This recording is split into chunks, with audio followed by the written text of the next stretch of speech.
versículos de 1 a 6. Juízes, capítulo 3, de 1 a 6.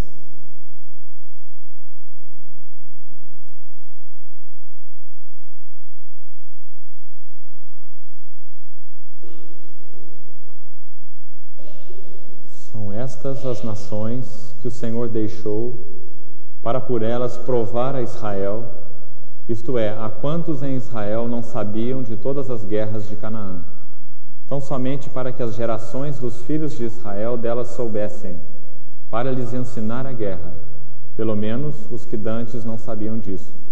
5 príncipes dos filisteus e todos os cananeus e sidônios e heveus que habitavam as montanhas do Líbano, desde o monte de Baal-Hermon até a entrada de Amate.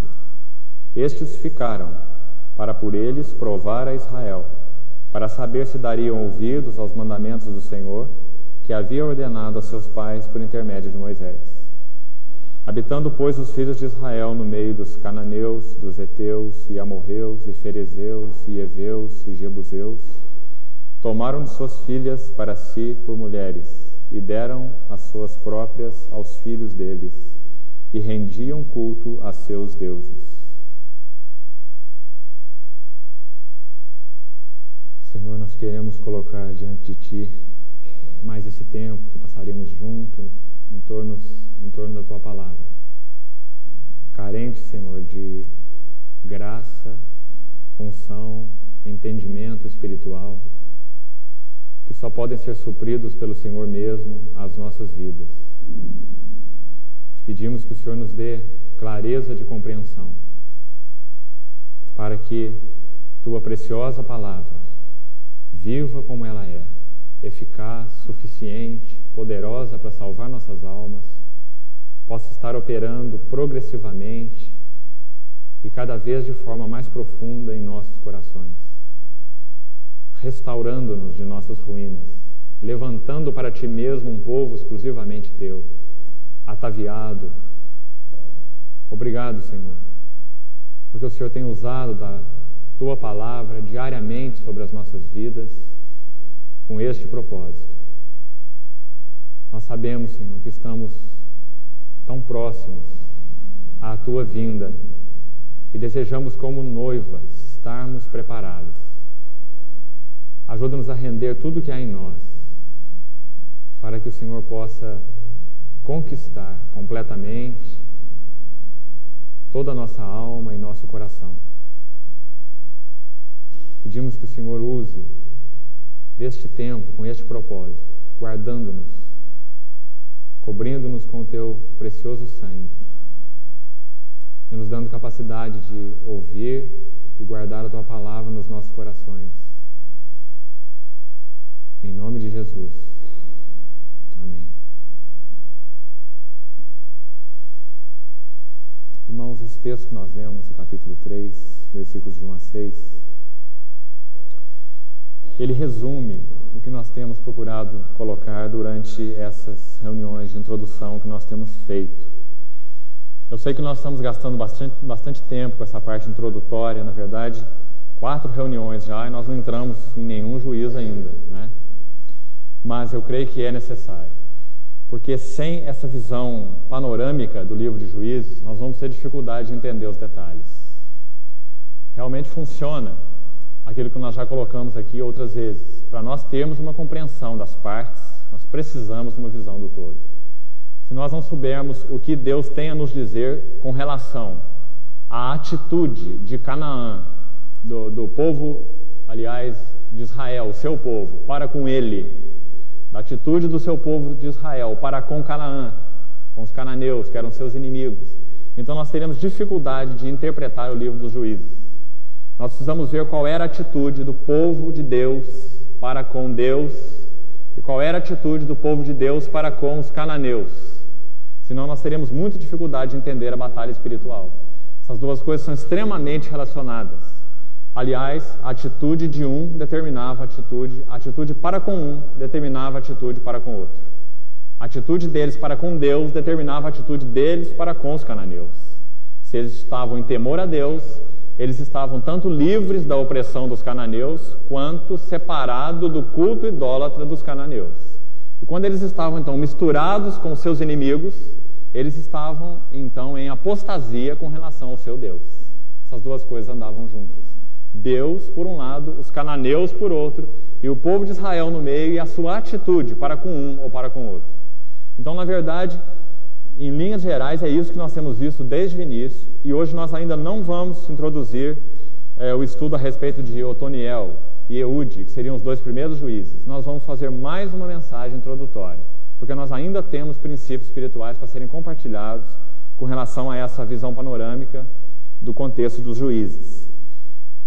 Eu me lembro que na reunião passada nós terminamos lendo o texto de Deuteronômio capítulo 31, conectado com o texto de Juízes capítulo 2, versículos 12, e o capítulo 3, versículo 7, mostrando para os irmãos então que a idolatria não é apenas um resultado, um subproduto do nosso esquecimento de Deus, mas ela é também o método pelo qual nós esquecemos a Deus.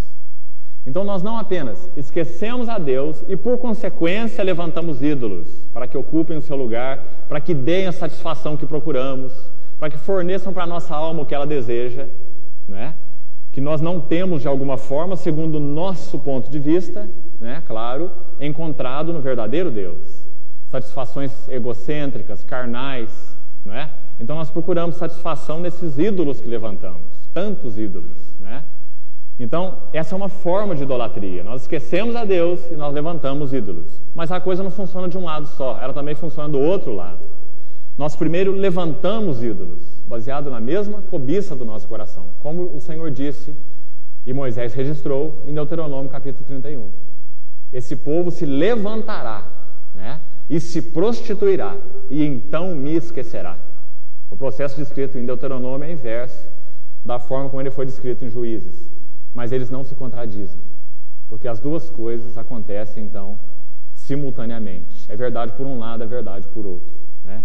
É muito importante nós vermos isso. Por que é importante? Porque nós podemos estar, de alguma forma, caminhando com o Senhor, nós não estamos num estado que possa ser descrito como esquecimento de Deus, mas ainda assim, nós estamos em risco de levantar deuses. Mesmo sem estarmos esquecidos do verdadeiro Deus, nós ainda podemos levantar deuses para fazer par a par com Ele. Mesmo não estando esquecidos de Deus, nós de alguma forma podemos estar desejosos de buscar uma satisfação à parte, uma satisfação oportuna, uma satisfação de algum aspecto específico da nossa vida, mesmo não tendo esquecido a Deus. Então nós levantamos deuses, e esse fato é terrível na nossa caminhada espiritual. Porque o fato de levantarmos deuses, então, procurando a satisfação de aspectos da nossa alma, que no nosso ponto de vista Deus não tem satisfeito, essa competição fará então com que a nossa alma se devote aos deuses e nós então esqueçamos a Deus. Por que isso acontece?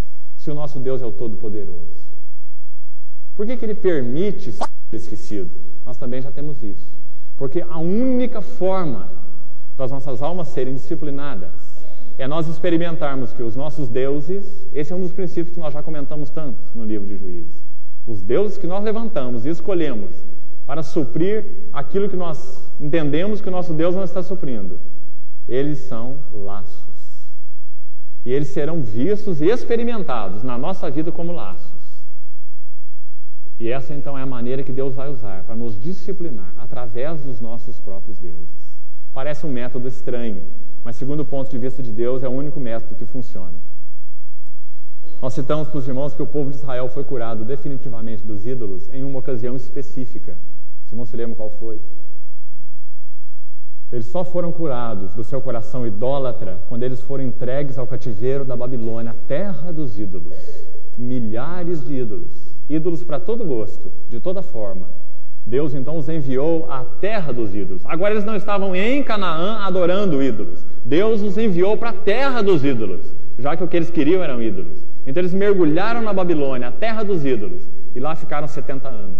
A história de Israel mostra que depois do retorno da Babilônia, 70 anos, 500 anos mais ou menos antes de Cristo, o povo de Israel nunca mais entrou em idolatria dessa forma.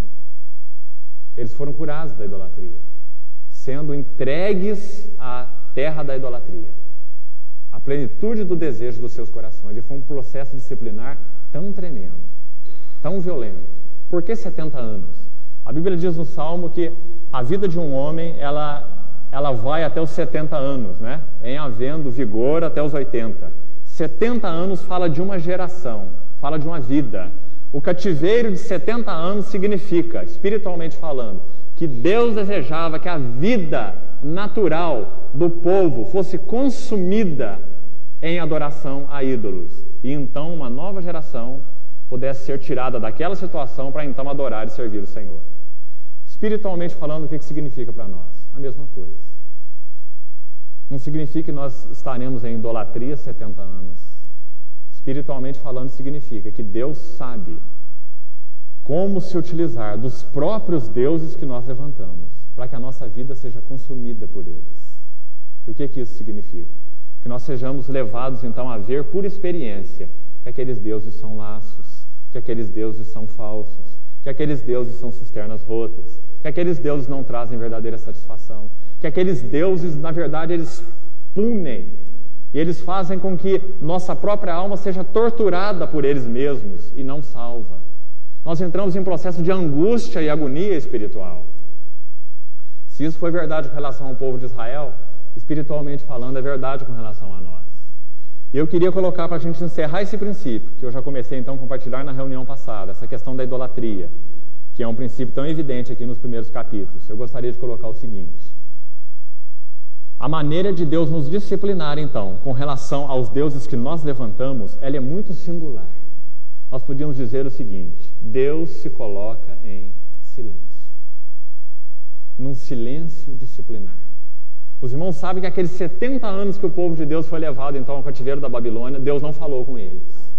Deus estava tão calado naqueles 70 anos de cativeiro, ele apenas se revelou a Daniel quase no final do processo, revelando a Daniel, que era um homem de Deus, lá na terra da idolatria, na Babilônia, revelando a Daniel qual era o propósito dele para com o povo dele, o povo da aliança.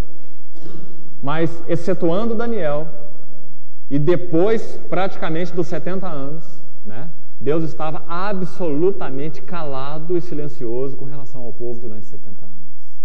Eles escolheram deuses. Então, como ele diz aqui claramente em Juízes, nós lemos aquela terceira ameaça do Senhor em Juízes capítulo 10, irmãos se lembram, né, na reunião passada. O Senhor diz o seguinte para eles: vocês escolheram esses deuses, então clamem a eles e eles que vos satisfaçam. Eu não livrarei mais vocês. Deus, na verdade, deixou que aquele povo experimentasse isso 70 anos, através daquele cativeiro babilônico. E Deus ficou, então, em silêncio. E aqui eu gostaria que nós pensássemos um pouco a respeito disso. Quando nós levantamos deuses para satisfazer desejos do nosso coração, ambiciosos, carnais, egoístas, Deus fica em silêncio. E esse silêncio é disciplinar. O silêncio de Deus provoca duas coisas. O silêncio de Deus provoca, por um lado, disciplina e, por outro lado, conquista. Como ele fez com o próprio povo de Israel. Porque ele sabe que aquela sequidão ao qual esses deuses vão nos levar serão, então, na verdade, um instrumento dele de conquista dos nossos corações, de revelar a insanidade do nosso coração, a loucura do nosso coração, a tolice de levantar ídolos. E esse processo irá fazendo, então, com que as nossas almas conheçam e se acheguem ao verdadeiro Deus. Irmãos, isso é muita misericórdia. Porque para que isso seja executado, Deus deve suportar o nosso coração, dividido, vacilante, confuso, idólatra. E na verdade é isso que ele faz. No que concerne a Deus, é isso. Agora, no que concerne a nós temos uma responsabilidade pessoal com relação a esses deuses. Nós devemos orar por sensibilidade espiritual. Nós devemos pedir, nós não podemos descansar no fato de que Deus é soberano e usa essas coisas, porque isso seria uma desculpa para o nosso pecado e para a nossa idolatria. Nós temos que considerar que a soberania de Deus não anula a nossa responsabilidade humana. Então nós devemos orar por sensibilidade espiritual. Nós devemos orar como o salmista no Salmo 139. Sonda-me, ó Deus, e conhece o meu coração. Se o povo de Israel fizesse isso, eles não teriam entrado em tantos cativeiros. E se nós fizermos isso, nós não precisaremos ser entregues a tantos deuses. Sonda-me, ó Deus, e conhece o meu coração. Prova-me, conhece os meus pensamentos. Vê se há em mim algum caminho mau. Traduzindo em outras palavras, deuses. Vê se há em mim deuses. Vê se há em mim ídolos. Essa é a parte que cabe a nós na nossa jornada espiritual. Orarmos por sensibilidade espiritual. E então julgarmos tudo aquilo que o Senhor tem mostrado nas nossas vidas como sendo deuses. Agora, irmãos, por que Deus então fica silencioso nesse processo? Existe alguma coisa mais interessante sobre o silêncio de Deus que eu gostaria de colocar para os irmãos. O silêncio de Deus, ele por um lado reprova toda a nossa atitude murmurante. O silêncio de Deus cumpre duas funções na nossa vida. Se nós abandonamos a Ele, se nós levantamos deuses para suprir nossas necessidades pessoais, o silêncio de Deus vai reprovar a nossa atitude murmuradora. Porque, na verdade, a idolatria é uma atitude murmuradora. Eu não estou satisfeito com o que Deus tem me provido. Eu não estou satisfeito com a maneira como Ele tem lidado com a minha vida. Eu não estou satisfeito com as coisas como Ele tem proporcionado. Eu queria diferente, eu queria melhor. Né?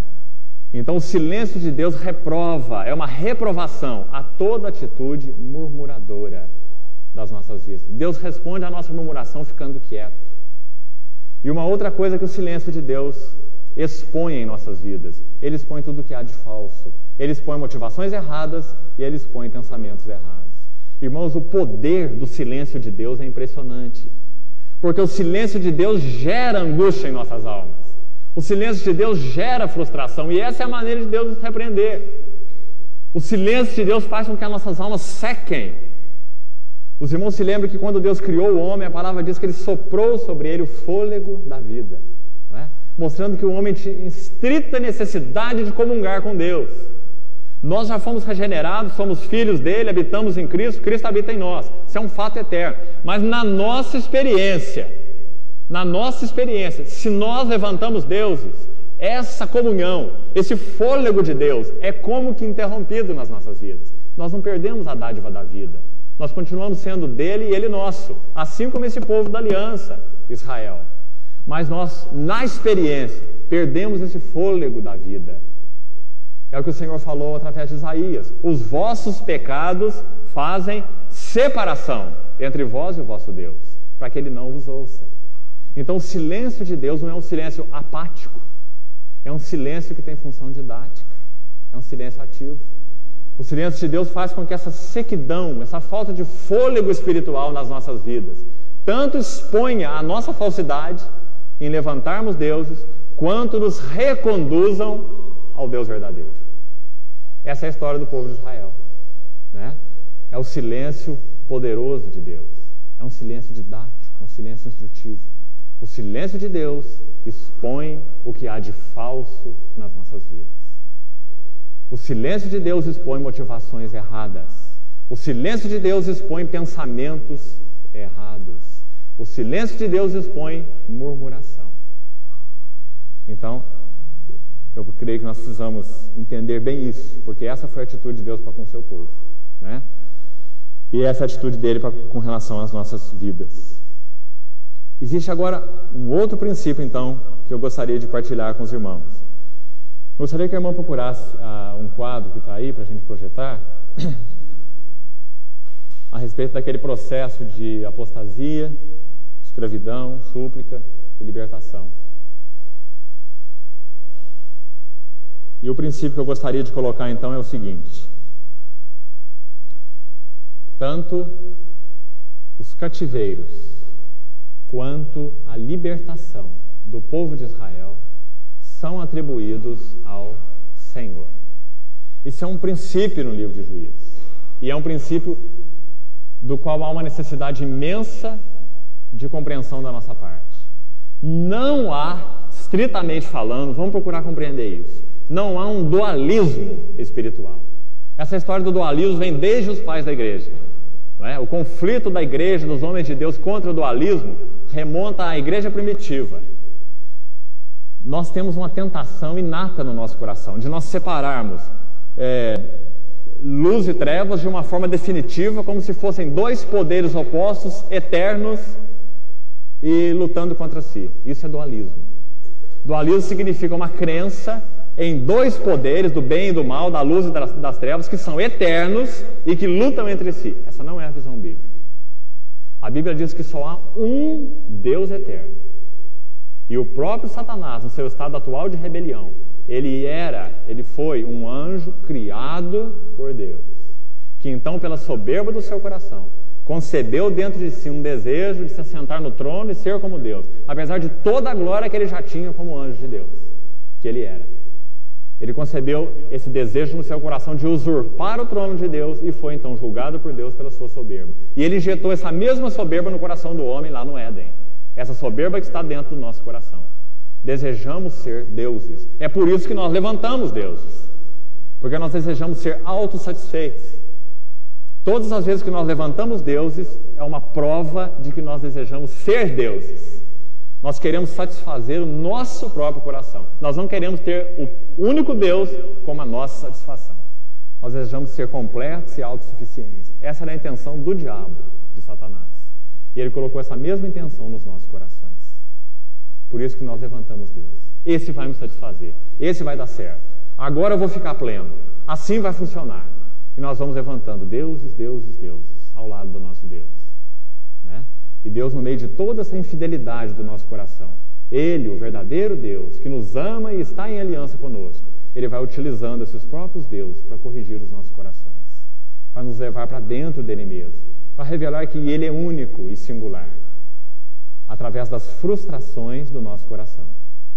Então, irmãos, esse princípio aqui em Juízes é importante. O povo de Israel, e eu penso às vezes comigo, que muito mais do que a igreja.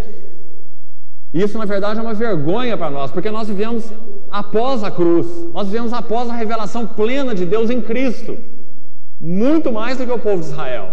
É a nossa visão, o nosso entendimento, é a nossa revelação. Mas o povo de Israel, ele entendia tão claramente, e creio eu, mais claramente do que a igreja cristã tem entendido, que só há um Deus. E todas as coisas, pessoas, circunstâncias, inimigos, demônios, seja o que for, são manipulados e usados de alguma forma por esse único soberano que é o nosso Deus. Para que ao final, a glória dele, que é único e que não pode ser usurpada por ninguém, seja promovida. Não é importante essa visão? Quando eles entravam debaixo da opressão de seus inimigos, eles clamavam ao único Deus dizendo assim: a tua mão nos tem afligido. Isso é muito importante nós vermos. Quando Jó foi afligido, a palavra deixa muito claro que quem tocou na vida de Jó foi o diabo, debaixo da permissão de Deus. Quando Jó dialogava com Deus, o diabo estava fora da história, fora da questão. Jó dizia para Deus: tu tens me afligido. Não é? Não havia dualismo, irmãos. Não há dualismo. Não há duas forças opostas e eternas lutando contra si. Há um único Senhor. E há uma esfera de rebelião dentro desse reino universal de Deus. E essa esfera se chama os lugares celestiais. É onde Satanás hoje de alguma forma se alojou, não é? Nesse cosmos, como a Bíblia diz. A sua esfera de rebelião, no qual ele tem então tentado edificar o seu reino. Mas é uma tentativa frustrada. Ele vai culminar essa tentativa na pessoa do anticristo, que está tão próximo de se revelar. Ele vai culminar essa tentativa na pessoa do anticristo. Mas assim ele culminar essa tentativa, o Senhor vai voltar e vai julgar o anticristo, né? E vai deixar claro para Satanás que ele é o único soberano e o único Senhor. E Satanás vai entender muito bem que tudo que ele fez desde que ele caiu só conseguiu promover a glória de Deus. Porque Deus não disputa nada com ninguém. Ele é único. Ele é singular. Deus não disputa nada. Se nós vermos o livro de Jó como uma disputa, nós estamos longe da verdade. Porque Deus não estava de um lado da corda, o diabo do outro e o Jó arrebentando no meio. Deus não disputou Jó com ninguém. Jó é de Deus. E o diabo é servo de Deus. Né? Deus usa as atividades do diabo para promover a sua glória de alguma forma. Hoje nós vemos isso em parte. De alguma forma nós já conseguimos ver alguma coisa disso hoje. Mas nós veremos plenamente quando o Senhor voltar. Plenamente. Que Ele nunca disputou nada com ninguém. Né? Deus não pode perder nada. Ele é o que é. Achou o quadro, mano?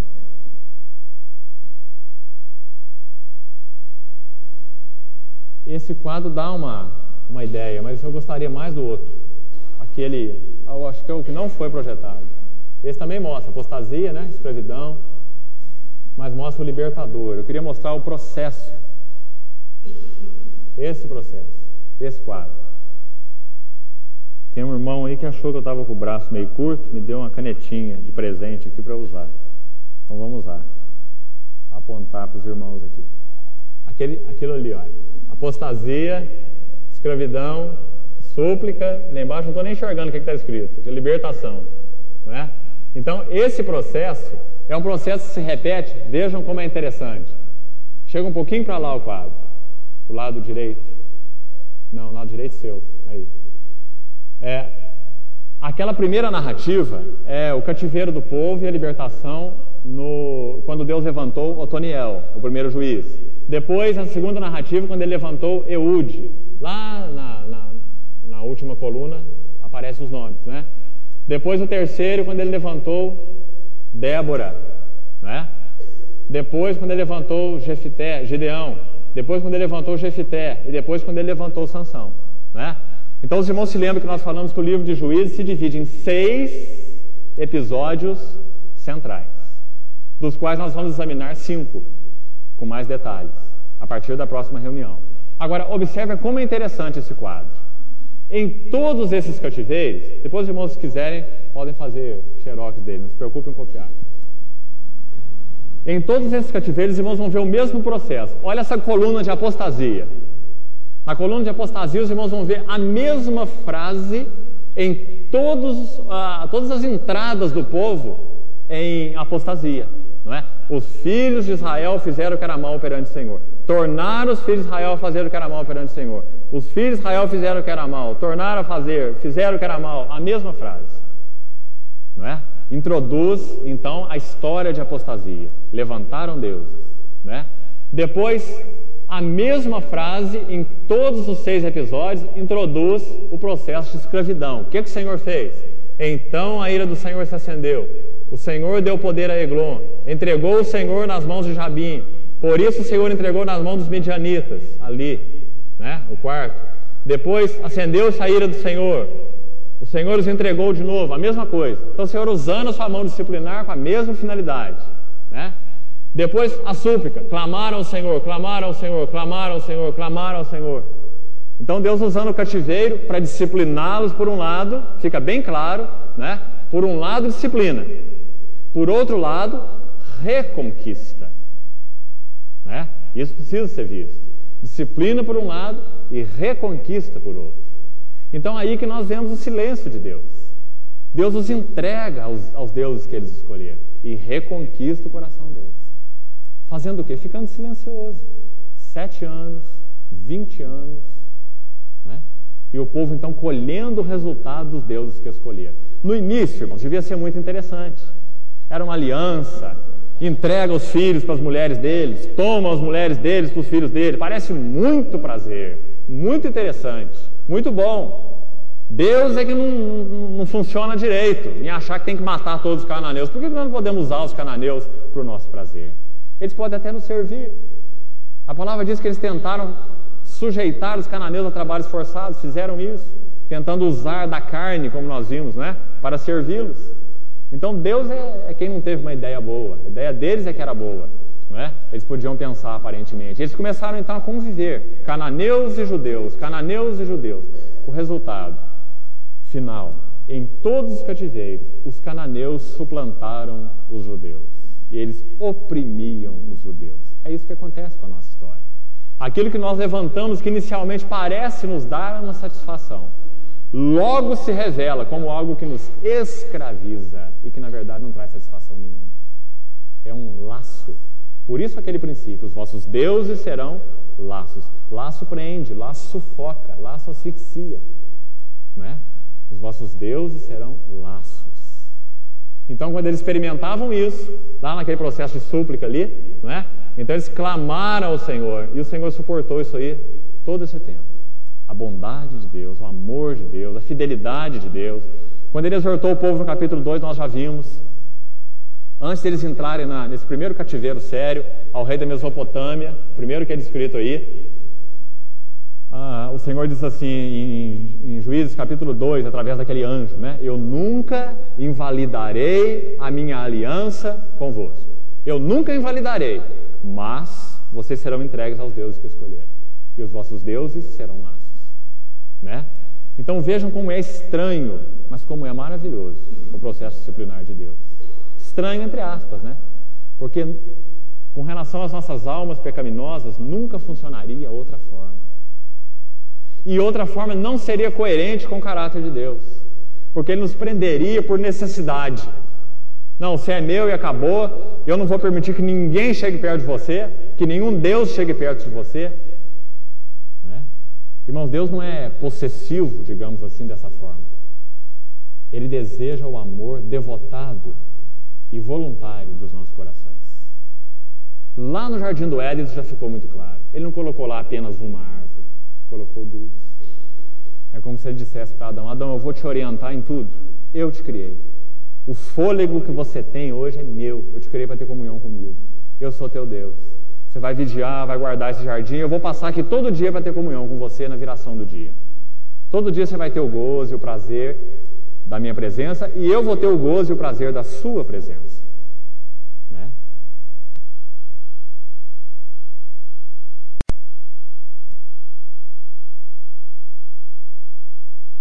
E ele queria descobrir o que tinha, afinal de contas, naquela árvore. E ele fez então uma escolha. Aquelas duas árvores foram colocadas pelo próprio Deus, porque Deus não quer almas cativas por necessidade. Deus quer almas cativas por opção, cativas por amor, cativas voluntariamente. Né? A mesma coisa nesse processo de cativeiro e libertação. Então lá por último, a última coluna, a coluna de libertação, o que o Senhor proveu para eles, né? Todos aqueles juízes, conforme nós já vimos. Pode apagar. Então, esse seria o outro princípio importante nós vermos no livro de Juízes. Agora, eu queria que os irmãos abrissem comigo a palavra em um texto em Êxodo. Deixem ainda o livro de Juízes aí marcado, né? Nós vamos retornando a ele. Mas eu queria que nós fôssemos em Êxodo para a gente colher mais um princípio desses primeiros capítulos de Juízes. Extremamente importante, todos eles são, né? Esse igualmente. Mais um princípio do tratamento de Deus, do trabalho de Deus naquela relação com o seu povo amado, né? Seu povo Israel. Êxodo capítulo 23 é um texto muito interessante, irmãos.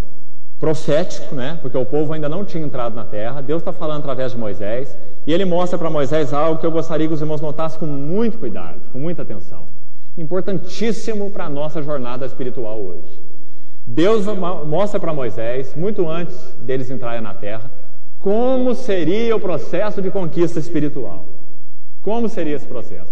Presta bastante atenção, os irmãos vão ver quantos princípios estão escondidos aqui na nosso progresso espiritual.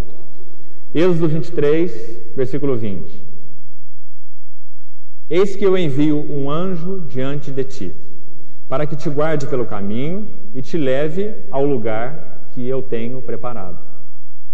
Guarda-te diante dele e ouve a sua voz, e não te rebeles contra ele, porque não perdoará a vossa transgressão, pois nele está o meu nome. Não perdoará aqui, não é? Tem o sentido exatamente desse. Ele irá punir, né? Ele irá punir a infidelidade, como ele fez na ocasião dos juízes, né? Versículo 22. Mas, se diligentemente lhe ouvires a voz, e fizeres tudo o que eu disser, então serei inimigo dos teus inimigos e adversário dos teus adversários. O povo estava completamente claro da batalha espiritual que eles teriam em Canaã. Absolutamente claro. A necessidade única necessidade desse povo, e nossa, ouvirmos a Deus. Comunhão, relacionamento. Volta um pouquinho, deixa aí, a gente vai continuar lendo Êxodo. Volta algumas páginas só, em Êxodo 19, e observa que o Senhor falou exatamente a mesma coisa algum tempo antes, né? Quando eles deixaram o Egito, caminharam durante um período no deserto e se colocaram lá nos pés do Monte Sinai, quando Deus deu então as tábuas da lei, né? Êxodo 19, versículo 4 até o versículo 6, ele diz assim, olha: tendes visto o que fiz aos egípcios, como vos levei sobre asas de águias, e vos cheguei a mim. Vos cheguei a mim. Agora, pois, se diligentemente, cuidadosamente, atenciosamente, ouvirdes a minha voz, né? E guardardes a minha aliança, então sereis a minha propriedade peculiar dentre todos os povos, porque toda a terra é minha. Vós me sereis para mim um reino de sacerdotes e uma nação santa, né? Então ele repete em Êxodo 23, onde nós estamos lendo. Vamos retornar lá. Êxodo 23, versículo 22. Se diligentemente lhe ouvires a voz, esse anjo com letra maiúscula, que na verdade não é um anjo, isso é importante, né? Só que se chama teofania, é uma manifestação de Deus, não de forma encarnada, porque Deus se encarnou somente em Jesus. Jesus é o Deus homem, mas havia algumas manifestações de Deus no Velho Testamento que são descritas, são chamadas de teofania, aparecimentos de Deus, né? E são descritas então através dessa pessoa do anjo do Senhor. Na verdade é Deus mesmo se revelando ao povo, né? Através desse anjo que aparece aí com letra maiúscula, é o próprio Jeová.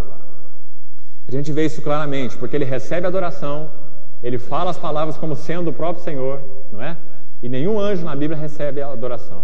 Os irmãos se lembram que quando João no Apocalipse, ele se prostra para adorar um anjo, o anjo diz assim: não faças isso, eu sou conservo teu e dos que guardam os mandamentos do Senhor, não é? Nenhum anjo aceita adoração.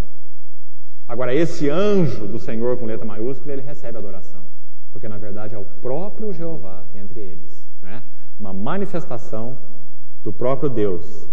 Então, se diligentemente lhe ouvires a voz do anjo, que então é a voz do Senhor, como ele falou lá no capítulo 19, né? E fizeres tudo o que eu te disser. Está vendo? Ele identifica o anjo com ele. Eu te disser.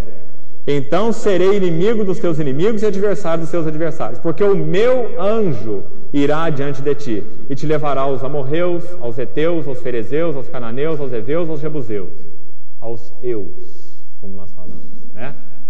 O meu anjo vos levará aos eus. Irmãos, que coisa interessante. O processo de progresso espiritual é esse. É a pessoa do Senhor, usando seus instrumentos, seu espírito, sua palavra e as circunstâncias, né? O trabalho de Deus se resume nisso. Ele usa a sua palavra através do seu espírito, usando as circunstâncias, para nos conduzir aos eus. Através da sua palavra, através do seu espírito, através das circunstâncias que ele tem promovido na sua vida, ele vai te levar aos seus eus, porque ele precisa levar, para que você identifique os seus eus, para que você identifique e reconheça os inimigos espirituais. Senão nós nunca poderíamos progredir espiritualmente. Que chance nós teríamos de caminhar com ele, sem identificar nominalmente os nossos eus, os nossos processos viciados, os nossos processos idólatras, os nossos processos pecaminosos, carnais, né? Autoprotetores, autossatisfeitos, né? Então, é muito importante essa questão aqui. O meu anjo irá diante de vós e te levará aos amorreus. Guarde isso. Todas as vezes que o seu eu for revelado na sua vida, não põe culpa no teu vizinho. Não põe culpa no teu esposo ou esposa, no teu filho, no teu patrão. Deus te leva ao teu eu. E mais ninguém. Ele te leva aos teus eus. Versículo 24 diz assim: não adorarás os seus deuses. Eu vou te levar ao teu eu. Só que você não vai adorar o seu eu. Você vai julgar o seu eu, né? Não adorarás os seus deuses, nem lhe darás culto, nem farás conforme suas obras. Antes os destruirás totalmente. Juízo, né? É para isso que Deus nos conduz aos eus.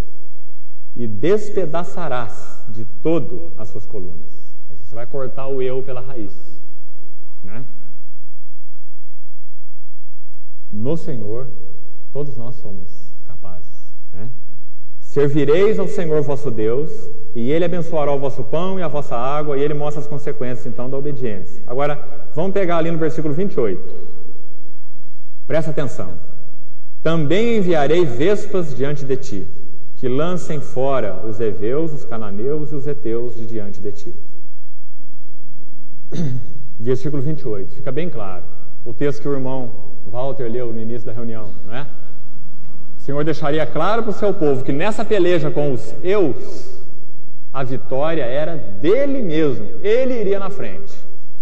Ele lançaria essas vespas aí, não é? Na verdade, seria um terror sobre esses eus. Você lembra da vitória de Gideão? A gente vai compartilhar quando chegar lá com detalhes. É muito interessante, muito rica a história de Gideão, em princípios espirituais.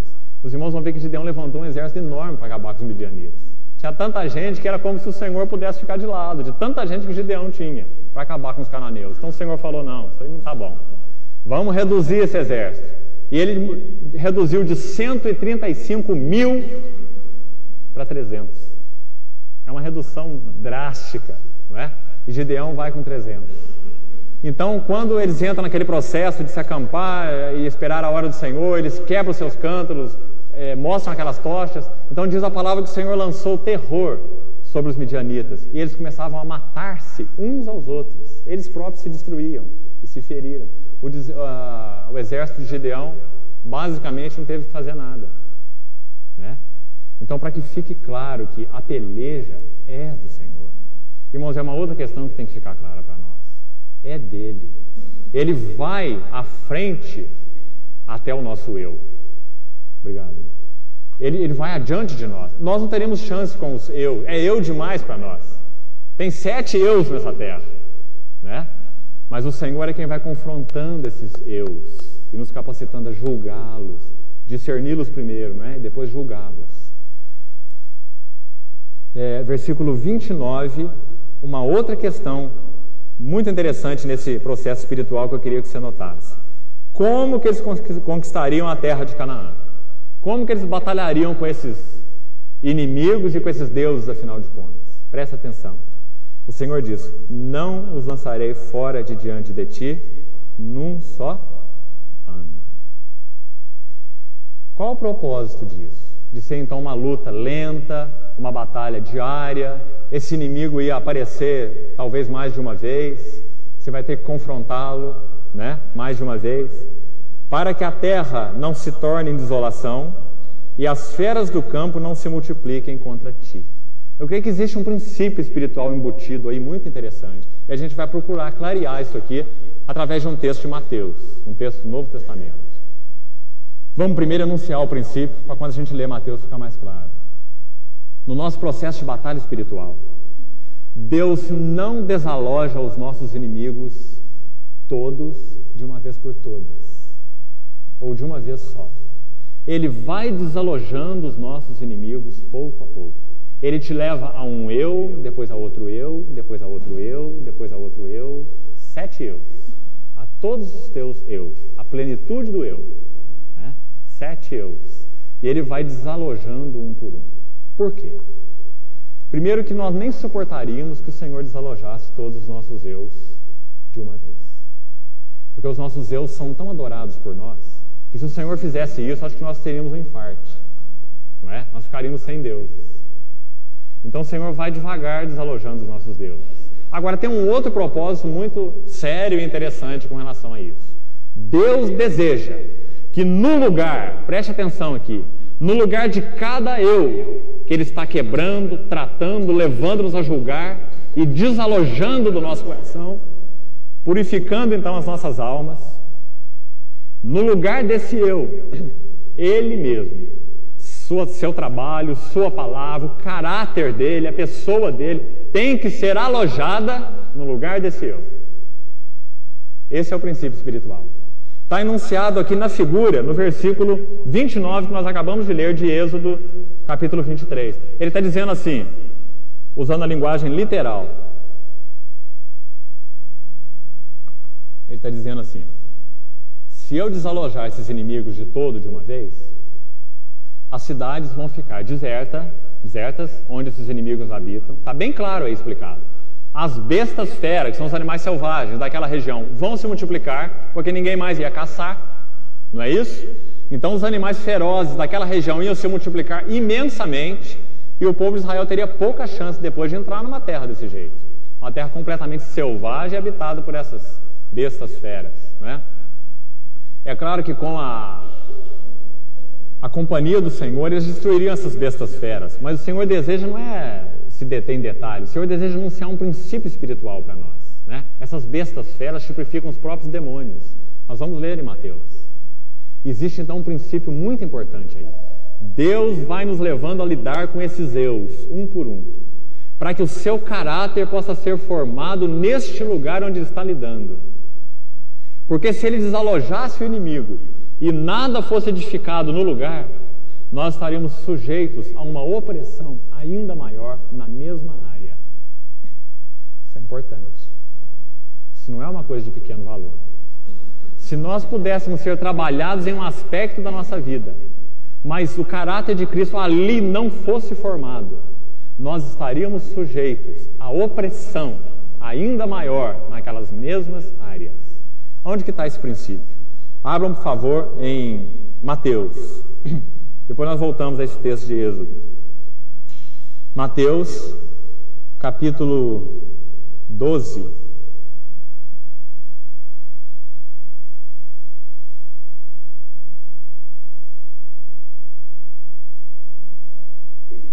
Mateus, capítulo 12, versículo 43. É um texto muito interessante. Fala sobre uma artimanha, né, de Satanás exatamente nesse combate espiritual. Esse texto tem duas aplicações, uma literal e outra geral. Aplicação literal com relação ao povo de Israel. Deus está querendo dizer que a nação de Israel, para o qual então Mateus está escrevendo, Mateus é o evangelista dos judeus por excelência. Deus está querendo dizer que a nação de Israel, como casa, não é? Como casa que era de Deus, ela rejeitou o Messias. Ela estava rejeitando o Messias. Então ela era uma casa que estava, por rejeitar o Messias, vazia, como diz o texto, a gente vai ler. Vazia. Não é? Ela rejeitou o Messias. E como casa vazia, tendo rejeitado o Messias, eles, o povo de Israel, seriam um covil de demônios. Eles estariam então sujeitos a todo tipo de juízo de Deus, não é? E de concupiscências do seu próprio coração, porque eles rejeitaram o Messias. Essa é a aplicação primeira, literal. Agora, é claro que existe uma aplicação espiritual. E a aplicação espiritual agora está fácil a gente entender, não é? Vamos ler o texto, Mateus 12, 43. Quando o espírito imundo sai do homem, anda por lugares áridos procurando repouso, porém não encontra. Interessante esse texto bíblico. Esse texto bíblico diz que de alguma forma, por causa do pecado que o homem recebeu em si mesmo lá no Éden, o coração do homem se tornou um lugar, preste atenção nisso, o coração do homem se tornou um lugar de descanso dos demônios. O coração do homem se tornou um lugar de descanso dos demônios, por causa do pecado. Quando o espírito imundo sai do homem, anda por lugares áridos procurando repouso, porém não encontra. Por isso ele diz, voltarei para a minha casa de onde saí. Aonde que é essa casa? Está muito claro aí, o homem. Quando o espírito imundo sai do homem, né? Essa casa é o homem. E tendo voltado, a encontra. Presta atenção nessas palavras. A primeira palavra é a mais importante. Ele a encontra o quê? Vazia. Você está vendo o princípio enunciado lá em Êxodo? O Senhor falou, eu não vou remover os inimigos todos de uma só vez, para que aquelas feras não se multipliquem e depois vocês não consigam nem entrada na terra. Eu vou desalojando-os pouco a pouco. Porque cada aspecto do eu, que Deus, pela sua palavra, pelo seu espírito, pelas circunstâncias, tem trabalhado no nosso coração. Ele não quer deixar vazio. Ele não vai apenas julgar o eu. Ele vai edificar-se a si mesmo, sua pessoa e seu caráter, naquele lugar. Nós poderíamos enunciar o princípio espiritual assim. O próprio Senhor se coloca no lugar daquilo que Ele julga. O próprio Senhor se coloca no lugar daquilo que Ele leva à morte em nós. Esse é o princípio espiritual. Se o Senhor não se colocasse no lugar daquilo que Ele leva à morte e julga, a nossa casa ficaria vazia e nós estaríamos sujeitos a concupiscências ainda maiores, como é esse princípio relatado aqui em Mateus. E tendo voltado, a encontra vazia, varrida e ornamentada. Ela foi limpa. Deus desalojou os inimigos, mas ela está desabitada. O Senhor deseja tratar conosco e nos varrer e nos ornamentar, nos limpar. Mas acima de tudo, Ele deseja habitar, dar-se a nós, tornar-se conhecido para nós naqueles aspectos do nosso coração. Onde nós levantamos um Deus para nos satisfazer, um Deus estranho, Deus deseja, em primeiro lugar, varrer esse Deus. Como é que Ele varre? Revelando esse Deus, expondo esse Deus debaixo da sua luz, mostrando a cara feia dele, não é? Então Ele varre esse Deus. E depois de varrer esse Deus, o que Ele faz? Ele habita no lugar desse Deus. Ele se coloca, então, naquele lugar como nosso prazer, nossa satisfação, nosso Deus, né? Para que Ele faz isso? Para que nós não sejamos sujeitos a concupiscências ainda maiores. O processo de Deus é maravilhoso. Por isso, irmãos, o pouco a pouco, né? Por isso que Deus não combina bem com o instantâneo. A palavra instantâneo não combina bem com Deus. Instantâneo combina bem com o homem. A palavra que mais combina com Deus é processo, progresso, continuidade. Como já disse um irmão aqui certa vez para nós, Deus não cultiva alface. Alface você planta numa semana e colhe daí uns dias, né? A Bíblia não compara os santos à alface, mas compara os santos a cedros do Líbano. Você leva muito tempo para ter um cedro adulto, né? Mas depois que ele lança suas raízes, ninguém o remove. É impossível desarraigar um cedro, né? O processo da vida espiritual é pouco a pouco. O Senhor vai revelando os eus. Ele nos conduz aos eus, como nós vimos. E Ele então vai julgando esses eus e colocando-se a si mesmo no lugar desses eus, né? E o versículo 45, completando o princípio aí, né, de Mateus 12, diz assim: então vai e leva consigo outros 7 espíritos. 7 fala de plenitude, né? Piores do que ele, e entrando, habitam. Aí que está a palavra-chave, né? Ele encontrou a casa, apesar de varrida e ornamentada, ela estava vazia, né? Nada foi edificado ali. Então eles habitam ali. E presta atenção no que diz o resto do texto. E o último estado daquele homem torna-se pior do que o primeiro. Aí o Senhor diz: assim também acontecerá a essa geração perversa. A casa de Israel, que tinha rejeitado o Messias, que era Deus para habitar no meio deles, eles não o reconheceram, eles o rejeitaram. A casa estava varrida, ornamentada, preparada pelos profetas para recebê-lo, mas ele foi rejeitado. A casa ficou vazia e seria habitada por demônios. E esta é a história do povo de Israel depois que rejeitou o Senhor. Essa casa foi habitada por demônios. Eles rejeitaram o Messias, não é? Então, espiritualmente falando, esse princípio se aplica às nossas vidas. Não que demônios em pessoa, em essência, possam habitar os nossos corações. Não, se nós somos regenerados pelo Senhor, não. Demônios não podem habitar o coração de um crente. Mas os ídolos do nosso coração podem ser, todos eles, insuflados, né, e energizados por esses espíritos enganadores. Então, na verdade, esses ídolos, eles habitam o nosso coração de uma forma mais intensa, né? Se o Senhor não habitasse os lugares onde Ele julga. Irmãos, para que isso aconteça, o processo não é passivo, é ativo. Tudo aquilo que o Senhor, pela sua palavra, pelo seu Espírito, pelas circunstâncias, tem julgado em você, ouça o Senhor. Tudo aquilo que Ele tem falado, não resista.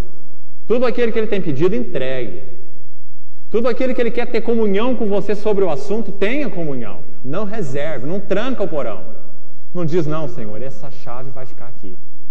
Porque nós estaremos relegando esses recantos da nossa alma para que nós tenhamos, então, verdadeiras fortalezas contra o conhecimento de Deus, como diz Paulo em Coríntios, nessas áreas do nosso coração. Lugares onde Deus, então, não pôde santificar, não pôde habitar, áreas resistentes do nosso coração. Nós vemos a carta aos Coríntios, por exemplo. Deus dotou a comunidade de Corinto com conhecimento, com revelação, com sabedoria. Os irmãos veem no primeiro capítulo, a palavra deixa isso tão claro. Eles tinham riqueza espiritual de ensino, de palavra, de dons, né? Mas logo no capítulo 3, deixa tão claro que eles tinham uma carne não tratada, uma carne não julgada. Então Paulo fala assim: eu não pude falar para vocês como a espirituais, porque sois carnais, sois crianças em Cristo. Por isso eu dei leite para vocês beberem. Existe entre vocês ciúmes, contendas, áreas reservadas do coração deles que não foram julgadas. Disputas, ciúmes, soberbas, não é? Imoralidade, como no caso do capítulo 5. Pecados não julgados, que expuseram a igreja de Corinto a tanta insensatez. Não é? Isso é verdade para uma igreja, isso é verdade para um povo, como o povo de Israel, e isso é verdade para um indivíduo, nossas próprias vidas. Não é? É um princípio muito importante.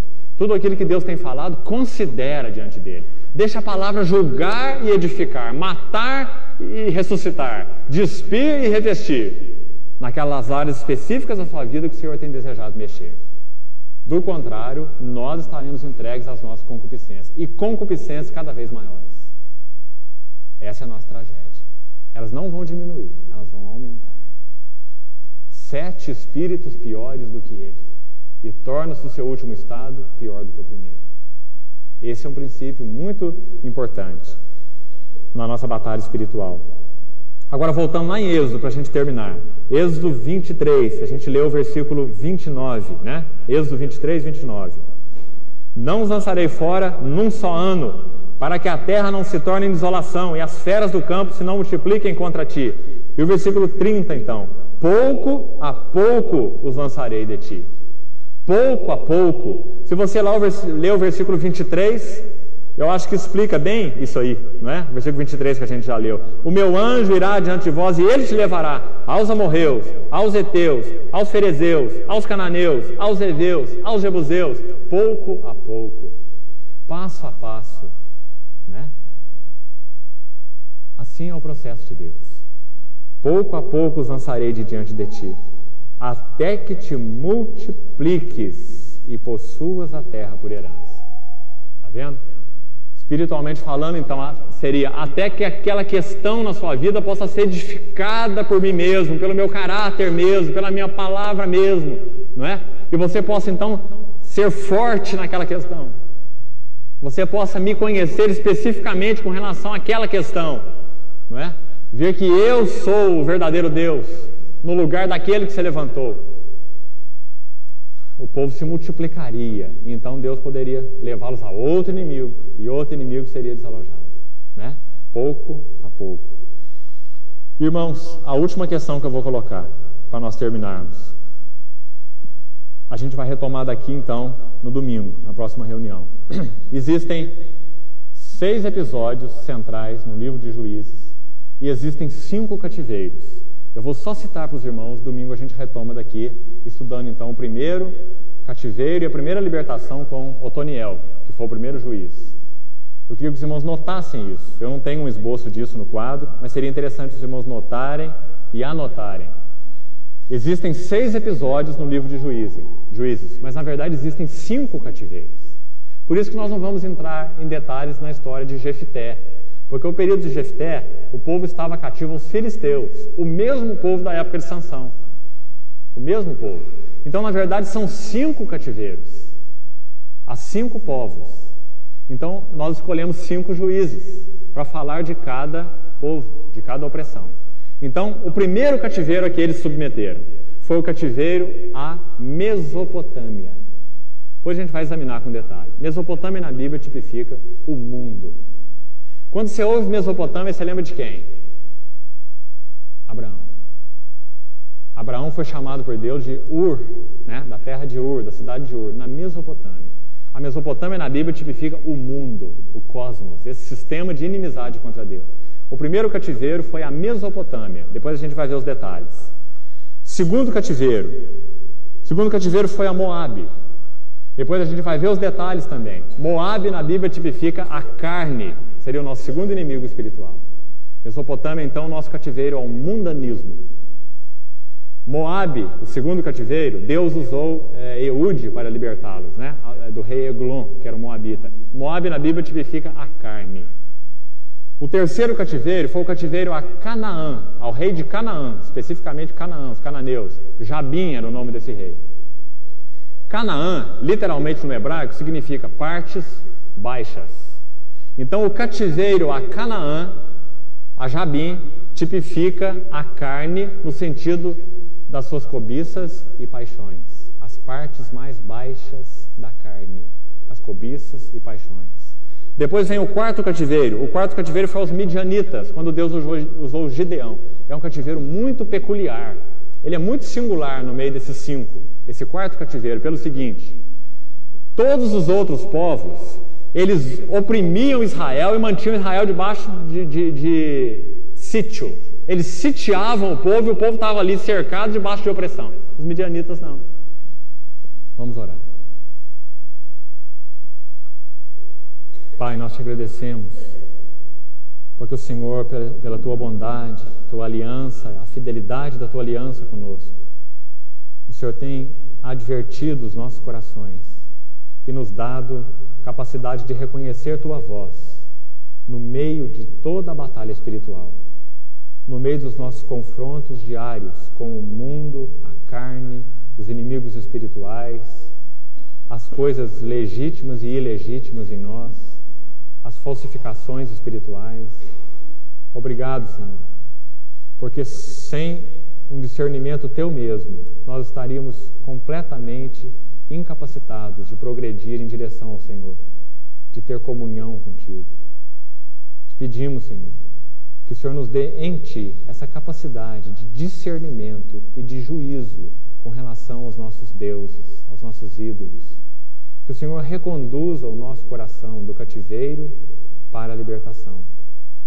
Que o Senhor nos leve aos nossos eus e nos ajude, Senhor, com determinação e graça da parte do Senhor, a julgarmos esses deuses, esses ídolos, para que a nossa alma seja reconduzida aos teus braços, ao teu regaço, ao teu aconchego, a termos o Senhor mesmo no trono, em Ti nossa satisfação, prazer e tudo. Te pedimos que o Senhor use a Tua palavra para isso, Senhor, em nossas vidas, porque nós desejamos ser uma igreja ataviada, uma noiva preparada. Ajuda-nos, Senhor, nesse processo. Não nos deixe correr em vão, não nos deixe ceder aos nossos inimigos. Dá-nos a Tua firmeza, a Tua determinação e a Tua graça nesse combate. Te pedimos em nome de Jesus. Amém, Senhor.